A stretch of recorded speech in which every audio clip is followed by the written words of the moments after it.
late 90s, I was doing a little bit of design, mostly graphic design actually. I was a visual designer. I'd say one is staying curious and not being bound. I was able to work on at Microsoft. I learned sort of a little bit of a new specialty or skill set in the design.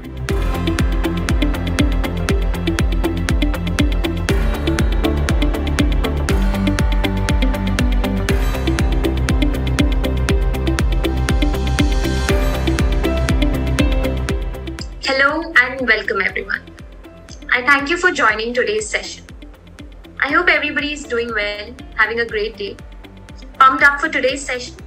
Yes? Nice to see that. I'm Sanya Mal, your host for the day, and we are here today with Nickelfox's series, Tales of Design.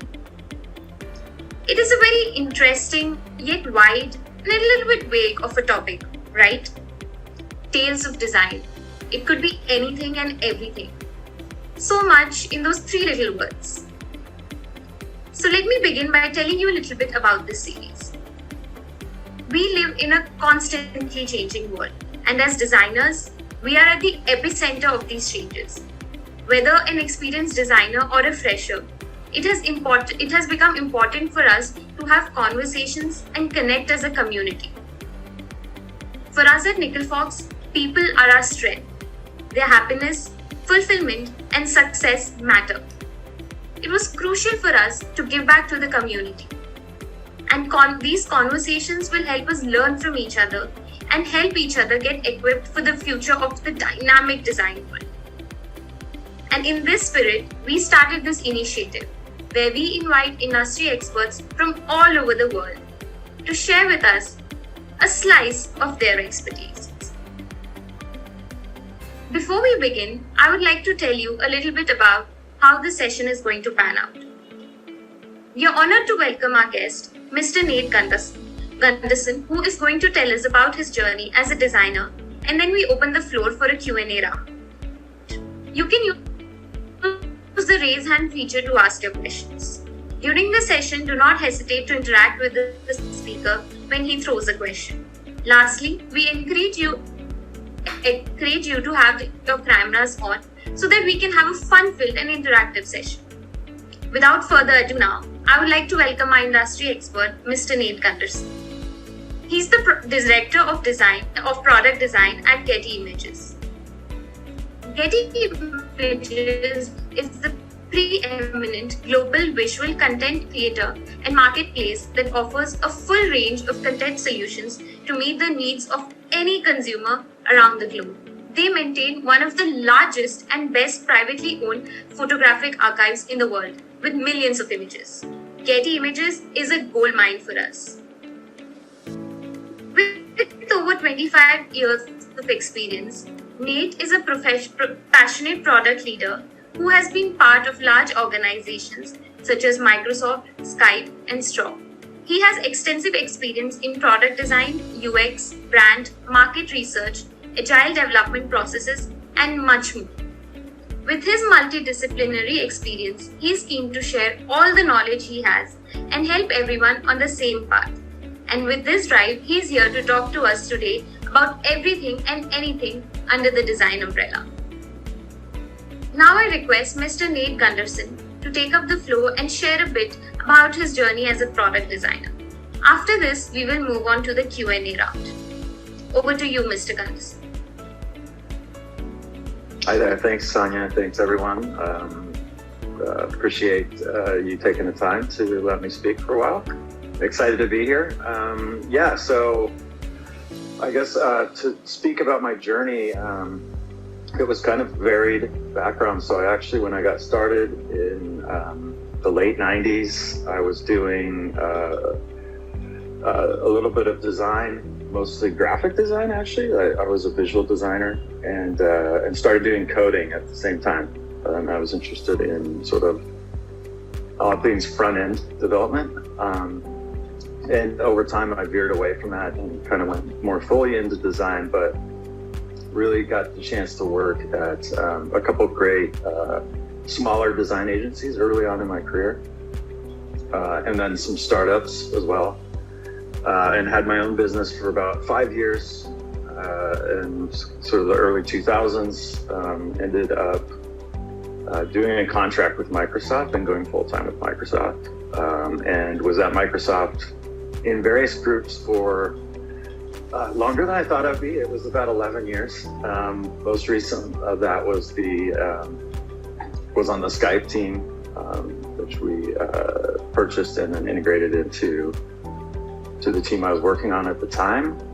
But at Microsoft, I sort of had my first real sort of foray into kind of the research side, and I had the chance to work with several amazing, cognitive psychology PhDs that taught me everything about research, and had a manager at the time who was predominantly a researcher and believed in sort of hybridizing the team between design and researchers. So as designers, we were able to get hands-on learning and in the wild, if you will, with regarding kind of facilitating focus groups, interviewing customers, the whole gamut of research, and just really appreciating that psychology behind a lot of the design decisions that we have been making as designers. And so that was really great learnings there. And then every team that I was able to work on at Microsoft, I learned sort of a little bit of a new specialty or skill set in the design repertoire of things, from information design to interaction and honing more visual design, etc. After 11 years of Microsoft, I went to a startup, a Seattle-based startup called Porch, which was a software as a service company. So that was kind of my first chance to also build a team. So there was a small team of designers, and I was able to build that team out, as well as create the research function there at Porch. They weren't doing any sort of qualitative research at the time. And so that was a great experience, and also working on software as a service, getting more into service design and really thinking beyond sort of the surfaces that we tend to traditionally focus on as UX, UI designers, right? So the pages, the surfaces that the user's actually interacting with, and looking beyond that into, because Porch was into home services, so it was sort of like connecting people with professionals to do anything from small to large jobs in their house. So that was really interesting, and sort of during that time, I studied a lot of what Airbnb had done or was doing in that space in terms of looking at sort of holistic customer experience journeys and creating experience maps and things of that nature. So after a couple of years there, we grew rapidly at Porch, and Getty became an opportunity, and it was a good timing for me with small children to get out of the crazy startup space and jump over to Getty, and a great company, and yeah, really an interesting business, and sort of a lot more than I had realized when I got in. I think we all think of Getty Images and you think of, obviously the creative side of the stock imagery, but learning more about the editorial space as well, and that side of the business has been interesting, and just to grow with the company through the last several years as we've sort of returned to growth and again returning to the public markets has been great. So I think in summary, I've had great opportunities to learn from amazing folks along my journey, and really I think curiosity has been the biggest sort of core principle that I sort of attribute to that success, and having a growth mindset, and just also a lot of great teams and companies who were willing to, some more than others, especially Getty, willing to experiment with new methodologies, new approaches, and continually improving in that sense. So that's my journey, and I've been managing. Let's see, I didn't talk about management, but I've been managing folks for about coming up on 10 years now.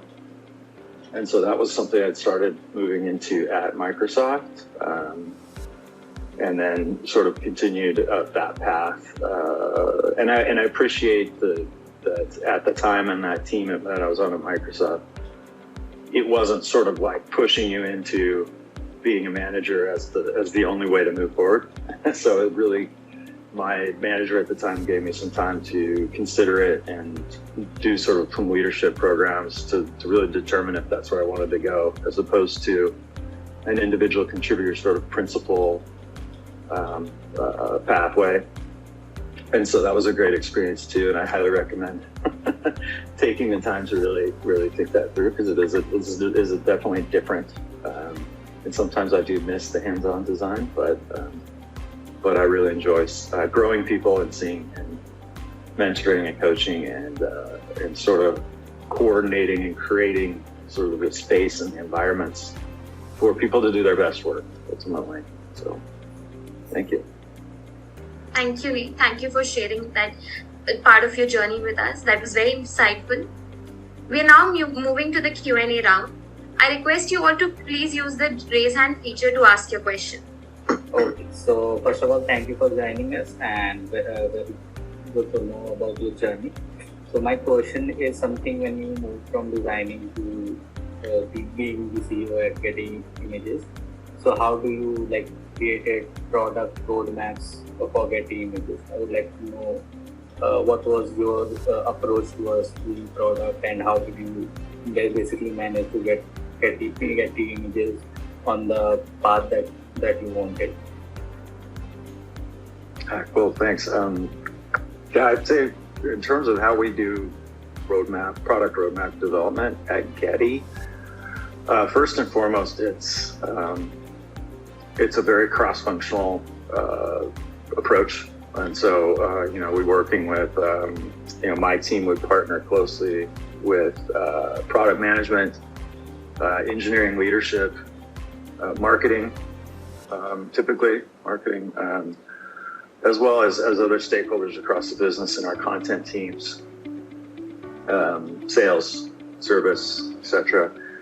And we're really big on, one of our biggest core principles is inclusivity and having a diverse, set of perspectives to feed into any plan that we're putting together. and occasionally, it does come, things can originate from senior leadership because they're in a unique position to see different business opportunities. However, a lot of times things originate from more of a bottoms up. We do have a pretty solid proposal process in place where anybody can propose ideas as long as you have strong data and rationale to sort of back that up. And so once we get, identify sort of an opportunity space, we use a variety of methodologies, including most recently, last year, we went through sort of the opportunity tree mapping training, Teresa Torres, and so we've used that for certain things. We'll do a variety of different types of research, just depending on what our confidence level is in that investment, right? So if it's a more of a nascent, there's more ambiguity, we'll probably do more foundational research, maybe large-scale quant surveys and things like that as well, just to get to that confidence level. And we're always seeking to find that intersection between sort of desirability, do people want it? Do people need it? Viability, should we do it? Is it business? Does it make business sense? And feasibility, obviously, is this something we can actually implement from an engineering perspective in a reasonable amount of time? And then we do have longer term bets. Sorry, I don't know what's going on. We try to lay out to the point where we'll have some projects we know are going to be longer, so it's going to be maybe 2-year, 3-year time horizon or more in some cases, versus always having sort of a continuous discovery process and improvement for the existing kind of core, I would say things that are in our core product offerings, just to continue to, again, constantly experiment, improve, test and learn. in that way, but always trying to have like a couple big bets and bigger sort of innovations that we're also driving for. So I could probably talk a lot more about stuff. Thank you, Nate. Thanks. Hi, Nate. Yes. Hi. So I just want to ask, like, how we should start, like, for a good design process. How do we start? Like, what should be the initial step that we should take? Yeah, it's a great question. I would say, first of all, I would say it depends on what the problem is or opportunity area. And again, I'll go back to confidence. How much confidence do we have that that's a market fit and it's solving a customer need? And so in some cases, we talk a lot about right sizing our process. And so in some cases, like if we don't, again, if it's a fuzzier space, like as an example, one of the new products we just released at Getty and iStock is called Visual GPS Insights. And it's basically a data tool that customers can use to help make better decisions about which content to choose, right? Based on trends. And that's for us, at least it's a brand new area and space. And so we did a lot of foundational research. And so in an ideal world, I would always say the design process starts with research, or at least you have some set of data that you're working from. You're not guessing as much as possible. And then, that allows you to be intentional throughout the process. And then I think beyond that, we always try to start back to the cross-functional thing. We always start with a cross-functional kickoff of sorts. That can take many different forms, from just a simple discussion to facilitating. Our team, my team does facilitate workshops, various types of workshops, structured brainstorming, things like that. We use a lot of Miro in this remote world, so Miro's been great for us. Does that answer your question? Yes. Thank you. Hey, hi, Nate. Yeah. Hi. How's you? Doing good? Yeah. Okay. Starting to wake up. Nice. So actually, I also started my journey as a graphic designer. After that, I split to UI UX and product designing. So while this, I faced some kind of challenges while UX designing. So do you have some any kind of biggest challenge you face when you are in a UX designer, when you are as a UX designer, and any product that you are designed and you are proud of? Yeah, I mean, interesting. Like the first thing that comes to mind, although there's been lots of challenging ones for different reasons, but the one that I'm also proud of was at Porch, and it was more of, it was part of an exercise that we did around basically some research around an opportunity for, again, it was a home services, targeting home services company. So trying to connect homeowners with professionals to do work on their homes. And in doing, we kind of had this opportunity around new home buyers. So, if somebody's buying a new home, it can be sort of jarring and confusing. And where do I start? And I don't know who to get help for, maybe you're moving into a place that needs work. At any rate, we sort of applied a jobs to be done process to it to really figure out and home in on sort of what were those needs, what were the core needs around that. And in doing that, it was, first of all, it was challenging because we had to sell that to the executive team and get buy-in to spend some money, get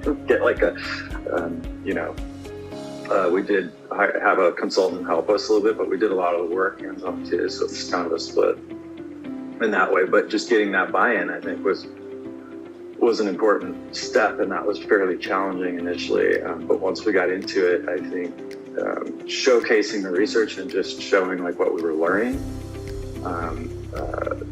definitely got everybody aligned and everybody was into it and on board. But what was interesting about it, and I think we were struggling with was that there was a missing link, I think, that we hadn't realized before at the time, which was that home inspectors is a big part of that's like an initial relationship. That's somebody you trust, typically, that's, inspecting the home and finding these issues. And if we could connect the dots there with people through through that journey with home inspectors, that would be beneficial to them, but also it's a business opportunity. So company ended up sort of pivoting and getting into the inspection business and actually acquiring some inspection businesses, and then making that part of our product offering and experience through the tool that we had as well. And it just opened up a lot of different opportunities where we started looking at, there was one whole design work stream focused on conversational design with text messaging. So an SMS sort of like somewhat automated, but helping, there's also people involved. And there was another one on the inspection sort of process. How can you do this thing through the tool that we had? So anyway, I think that was challenging and also proud of it because it was sort of became a core pillar of the business. And it was something design and research were involved with from that strategic perspective. Yes. Hey, hi Nate, how are you? Good. I was also doing a bit of research and find out that you hide a good eye color behind those spectacles, right? Thank you. Have very good blue eyes. So my question is, my question is that since you talk a lot about research, so how do you keep up with the latest UX, UI trends, product design trends in the market? So do you kind of spare some amount of time during the day or week towards research, or do you follow some periodical or something of that sort? Yeah, I'd say both for design and research. I do spend a certain amount of time, and I do use calendar blocking. I love that technique. Just to research just general articles in the industry, even news, industry-related news and things, and obviously looking on LinkedIn and what is my network talking about. There's obviously great articles on things like Medium and so on and so forth. But honestly, like one of the biggest things is from my team because we're hiring, continually hiring, younger talent, fresh perspectives who've been in different types of businesses and using different methodologies for both design and research. And so it's been, I think it's important to listen to your team and keep learning that way too. It's real and it's hands-on and you can actually try it. But yeah, I would say there's a variety of those types of things. And then our my own leadership team as well. We're always sharing new things that we've seen. My boss, Bethany, is great at that, and she'll get books, recommend books as well. And so we recommend books to each other. So books is a big one. I'm reading right now, Reimagining Design by Kevin Bethune. Just in the first chapter, but it's pretty good. So calendar blocking, do you read about it, blogs, cross-functional team discussions? So I think a lot goes into it. But yeah, I think, so you believe that, a certain amount of time has to be kept aside for researching and keeping ourselves updated? I would say, yeah, and it's almost something I don't even think about anymore. It's just, I want to see what's happening out there. I want to see what other people are doing in other companies. And I am on this, and some of you might be on it or know about it as well, but there's a great Slack group called, it's a design leadership group that's sponsored by Envision. So there's quite a bit of really good stuff on there too. All right, I think that answers my questions very well. Thank you. Well. So, hi Nate. Need to know your journey. So, my question is around that only. So, as we all know, product design, which has suddenly exploded in this few years. So, like there is a thing where degree is not needed. It's kind of optional in this product design degree. So as someone with over 25 years of experience, we have seen a lot of designers coming up with the time period. So there is one of very hot topic questions, like about the design school or self-taught designer. Yes. Yeah, it's an interesting question because I myself, with my path, I didn't go to school for design. Right? I sort of just got into it and actually got fortunate. I got some hands-on experience and self-taught and all that stuff too. So it's tough for me, and I would say that if I could go back, I would love to go to school, to design school.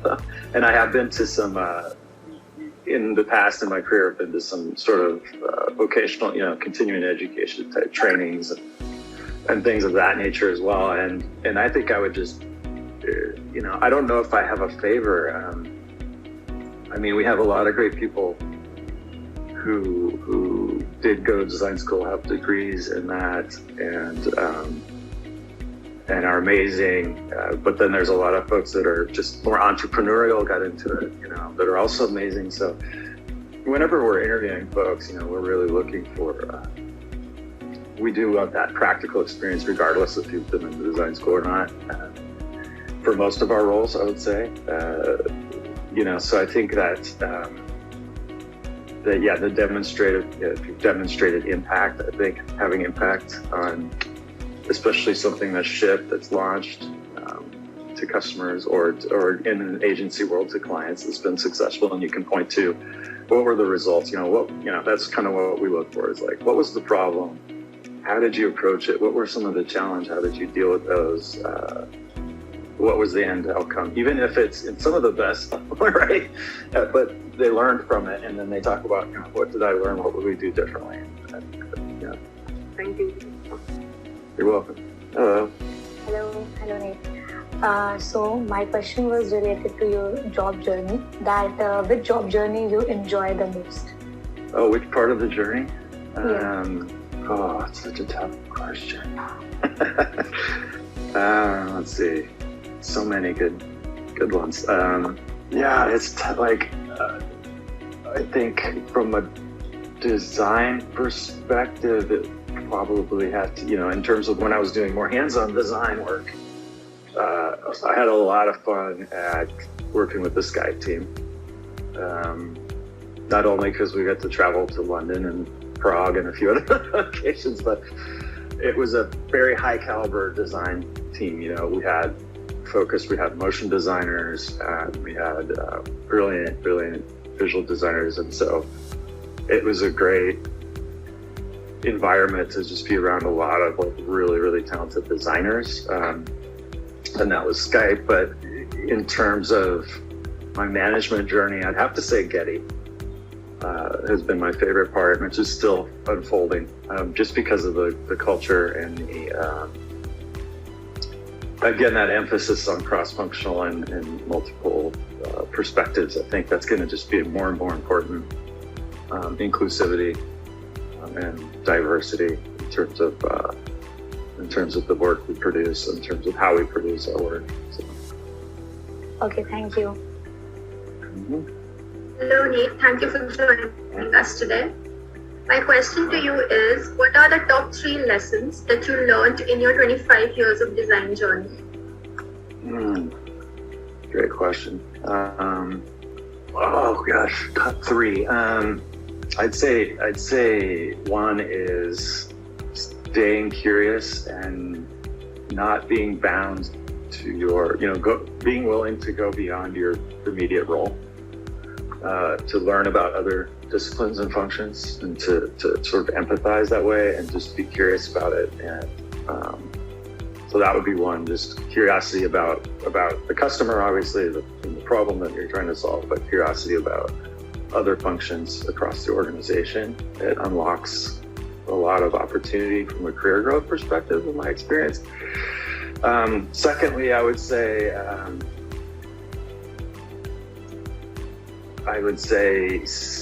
one of the biggest things I've learned is when you get in those ambiguous spots, to not get too frustrated but to constantly seek to define clarity. Don't expect your leaders to have all the answers or to know where things are going to go. Even myself as a leader on some things, it's going to be ambiguous to me. So I'm always appreciative of those designers and researchers and content writers and all the other roles we have that are very proactive and continue to just try to seek clarity for whatever there is and help push through that ambiguity. That's a big one. And then finally, I think the other big one I thought of was remaining flexible and adaptive to a certain degree. I mean, is so important with the speed at which things move and change. And just, I think also in terms of there's no one size fits all for every situation or problem that you're approaching in terms of method or process. So being flexible to sometimes, if, you know, like I said before, I think we have certain things where we're just optimizing, and that's really sort of like how agile can you just be purely agile versus other times of being able to step back and look at the holistic view. And there's different methods that work well for different things. So just being flexible in that sense. Thank you so much. These were really helpful. Yeah, you're welcome. Hey Nate, glad to have you here.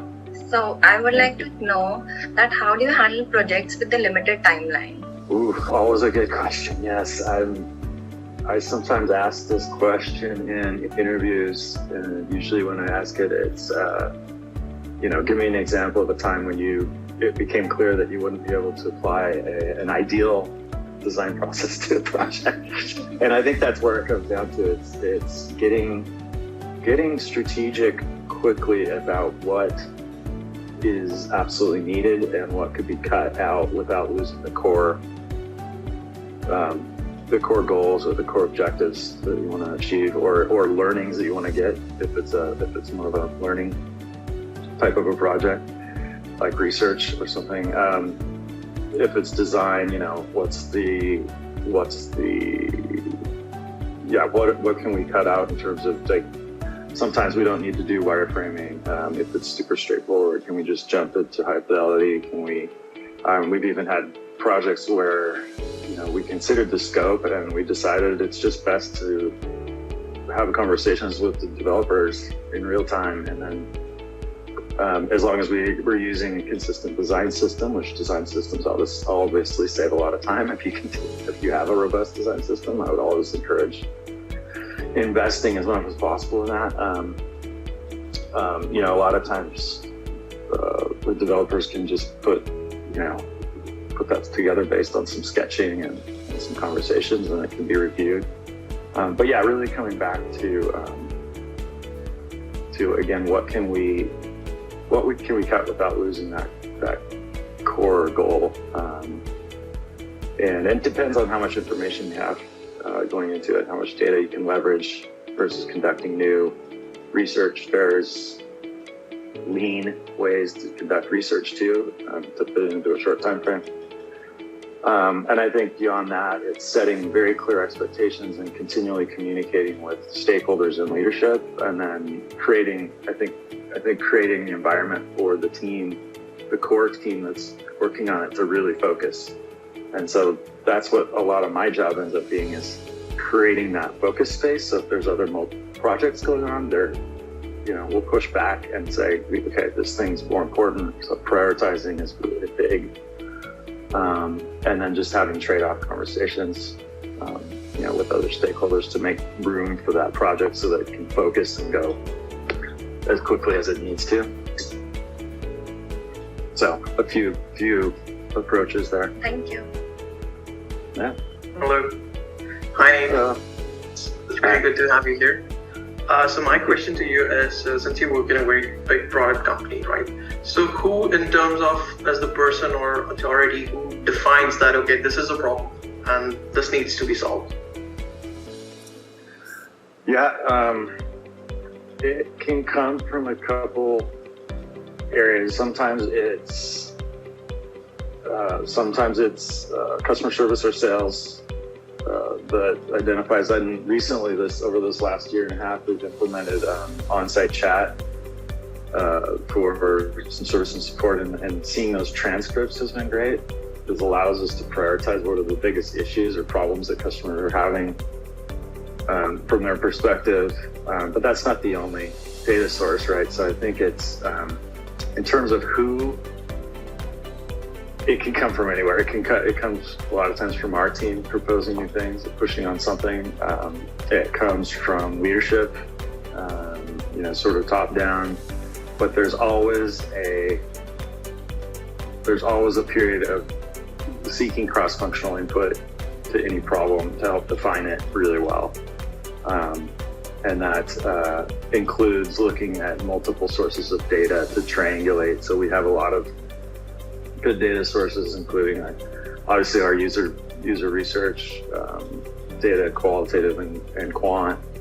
We have site behavior analytics. We have customer service, like I mentioned, the chat transcripts and other forms of that. And we also have our data scientist team. We have a couple data science teams within the company. One's more product focused, one's more customer focused. And so that customer focused team has a lot of interesting modeling around customer lifetime value and things like that. And so we look at all of those and try to make the best decisions around, okay, what is a problem and how big is the problem, and prioritizing it. I would never say that, and occasionally there'll be something that comes, but it's rare, that comes from our CEO or somebody that just says, okay, this is a thing that we need to tackle. And I would say that's more rare. There are the things that you can't ignore, like we're changing something like a payment processing system that's just needs to be done occasionally, or like our royalties systems and things like that are just sort of technical things that you just have to do, and that kind of impacts everybody. So those are more kind of business problems maybe, but yeah. Okay, thank you. That's all. Yeah. Hi, Nate. Hello. So my question to you is how do you tackle a situation where your client get rigid for some particular style they want, or a particular design they want in the app or website, but the design is not usable, but client wants that? Yeah, I hear it. No, yeah, and I haven't worked in the client sort of relationship in a while. I have been in agencies in the past, but so it's mostly been, I would replace client with, in my world, it's been executive stakeholders, right? Or somebody that wants something to be done in a certain way, like that. And I think it's different for different people, for different leaders, kind of have to know where they're coming from. So I think first and foremost is seeking to understand what their rationale is. Why are they pushing on this, whatever it is. I'm trying to think of a specific example, but I can't think exactly. There's many swirling around, but yeah, it's, I think always starting with that curiosity again and empathy, even if it can be somebody that's being sort of grumpy, I would say, or demanding, and then using data to show. We're big on our teams really bringing clear rationale for design decisions, and helping to justify that decision. And occasionally you have to do more research, talk to more customers or users, and to gather, and some more evidence that your approach is correct. A lot of times we can lean on just UX principles that exist out there, and psychological principles to sort of present the case. But yeah, there are those cases where we've had even to put things out as an A/B test. We try to not make A/B tests or research about kind of winning an argument, but there is occasionally it gets to that, and you put tests out there and you see which one performs better based on. I think the key there is that it's not just based on monetary success, right? because you can have revenue spike up, because we're an e-commerce business right now, as an example of Getty. There's a lot of things we could do to increase the short-term revenue, but that's not ultimately good for the customer potentially. It's so making sure that the metrics are weighted so that you're also measuring customer sentiment, so that you're making sure the customers are happy too. It's key. Great. So I also have one more question. So, is there any one thing that you have learned and that have helped you in your design career? So, what is the one thing? Yeah, I think if I had to go one, I would say growth mindset. Just in being, and I think I talked about it before, but it's being open. I think being open and being curious and having that growth mindset has helped me probably more than anything. In terms of, you can apply that to anything, learning new techniques, listening to different perspectives, being open to different perspectives. So, yeah. Thank you. Mm-hmm. Hi. We are very lucky to have Nate Gunderson here, the director of product design at Getty Images. And thank you for sharing your life experience and knowledge with us. And sure, it's going to help us in the future. My question is a little bit easy, and I just wanted to know your strangest experience in product design journey. Strangest? Oh man, okay. I don't know that. I have one it keeps coming into my head. I thought it was a little bit strange, but maybe it's not that great of a story. But we remember I was at Microsoft. One of the teams. So when I started my Microsoft career, it was in server and tool space. So specifically working on SQL Server product, which has sort of a UX and user interface to it. But a lot of the hardcore folks just use SQL scripting and stuff like that. At any rate, we were doing a usability test in the lab for database administrators, using some of the new UI that we were working on.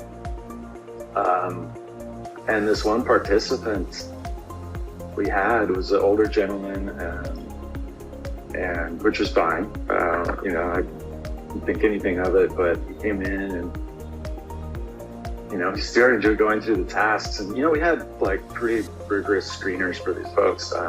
But it became, it was awkward, I think, more than strange. It quickly became clear that he didn't even know how to use the Windows operating system.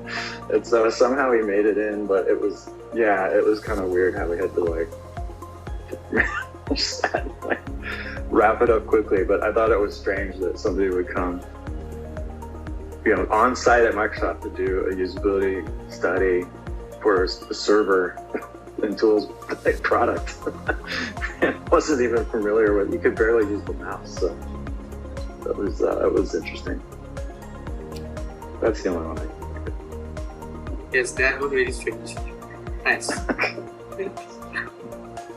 I hope you're enjoying the webinar.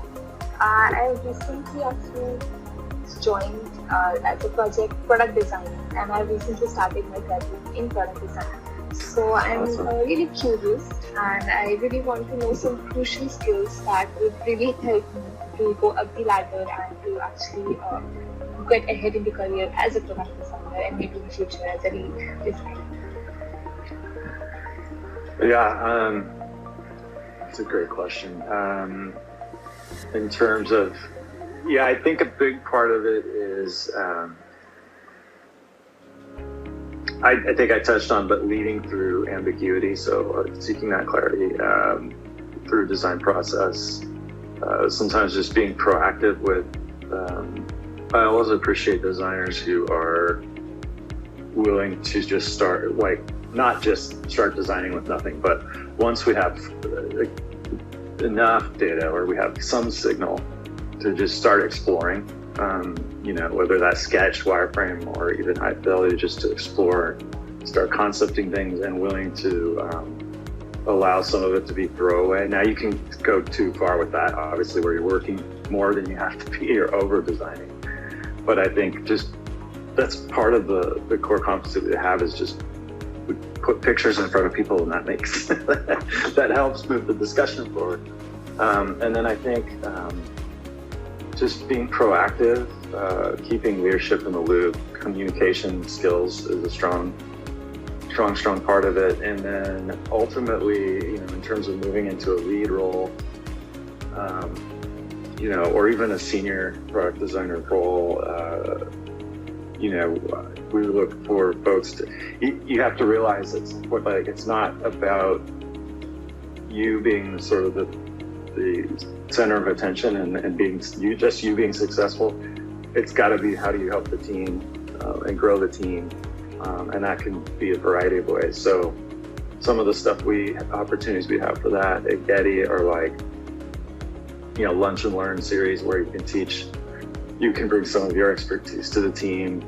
It's also just mentoring and coaching more junior members of the team, and just looking for different ways that you can help elevate the team, really. And so those are, that's kind of the core of it for me, is looking beyond just your immediate success, and how do you make the team successful, the product, the company successful. And I think with that, making the company successful, you have to have an understanding for business, for the business side, right? And how can you impact those business metrics, as well as kind of our traditional core competency, which is on customer success and customer satisfaction. But how can you tie in the business impact? Because that'll be something where you'll be able to have stronger discussions with leadership and represent the team that way. There was another question. Right now, product design is basically changing rapidly with technology. So what do you think, how will this pan out, and how should a product designer keep up with these upcoming technologies, and how these roles of product designer will change accordingly? Yeah, the way I've been looking at it is, we see things like AI, machine learning, for example, becoming more prevalent, and even being able to do a lot of things, a lot of basic things, where, I think we, as designers, might have a little bit less of bespoke work for some of those foundational elements. But I think that there's an opportunity there to just move up the value chain for the customer, or the UX pyramid, if you're familiar with that model. But just being able to actually focus, as technology can take care of sort of the basic level stuff, the transactional, if you will, level things, I think there's always going to be room for adding additional meaning on top of that. So designing for emotional connections with our users and our customers, building those relationships, so I think there's always going to be opportunity for that. And then also from product design specifically perspective, as a discipline, I think there's already a lot of examples of it around this, but moving into more of the business, kind of like I said, the business space, where using design, applying design thinking, different design thinking methods for business development and strategy. Thank you so much. Okay. Hi, Nate. Hello. Hi. So, I have this question. Of course, you have gone through this process of hiring good designers and product designers in your team. But I just want to understand, what is your evaluation process? And I also understand that this process might differ in terms of hiring a junior or a mid-level developer designer, and your hiring is for somebody senior roles. But what are the key things which you look for while getting somebody on your team on board? Yeah, and we do have, so one of the things we do have that we created a couple of years ago, and we continually update it, is just the basic competencies that we look for each level. And that's helpful as a guide. I think the risk with those is that you get too rigid with those two, because somebody could have a senior level strength, but then maybe be junior in some other things, right? And so it's making sure you look at it with the right lens. But yeah, we do. I would say have some overarching, competencies that we look for, no matter if you're junior or more senior. And it tends to be some of the stuff I talked about. So, being willingness to learn is big. Being highly collaborative and curious about other functions, and being able to work. Just work collaboratively with other disciplines, but then also having a strong ability to sort of go deep individually and have a strong point of view to share to that group is something we look for. Being proactive, sort of not examples where somebody has identified a problem and pushed for it, even in the face of pushback or things, and found ways to solve it or move it forward in some way, is always good. And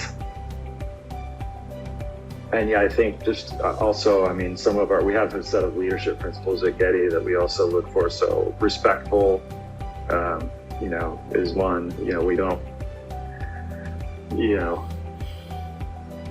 We don't tolerate kind of rudeness. That's what you want to call it.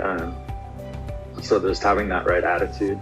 I think the attitude is huge. Just positivity and being able to be like examples where somebody's clearly been able to remain positive and pushing for solutions forward in the face of maybe some negative pushback or challenges that can arise.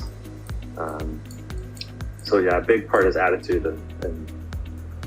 and that to me links directly to potential, right? And then the basic stuff. I think there's communication is big, because you're going to have to be speaking to your work. You're going to have to be presenting, comfortable presenting to, and not for a more junior person. That's maybe something they can work on, but definitely for senior roles, speaking to leadership and things like that. Thank you. Thank you, Nate. Thank you for answering our plethora of questions. And that was a very interesting session. We certainly learned a lot, and this discussion has added value to our career growth. As designers, we have to always be on our toes about the many, many things design entails. And you brought it to our fingertips. Everyone here, I'm sure, took a lot of notes, and we are going to use all the knowledge that we have gained from you to create great products. Needless to say, we are all leaving this session enriched. Before we close this session, another reminder that Getty Images is the first place people turn to discover powerful visual content from the world's absolute best photographers and videographers. Fun fact, Getty Images also has images dating back to the beginning of photography. How cool is that? So get on it now and make full use of it. Once again, thank you, Mr. Nate Gunderson, for sharing your precious time with us, and the audience for attending. I hope everyone enjoyed this session as much as we did putting it up for you. We thank you all for joining and hope to see you next time. Thank you. Thanks, Nate. All the best. Thank you.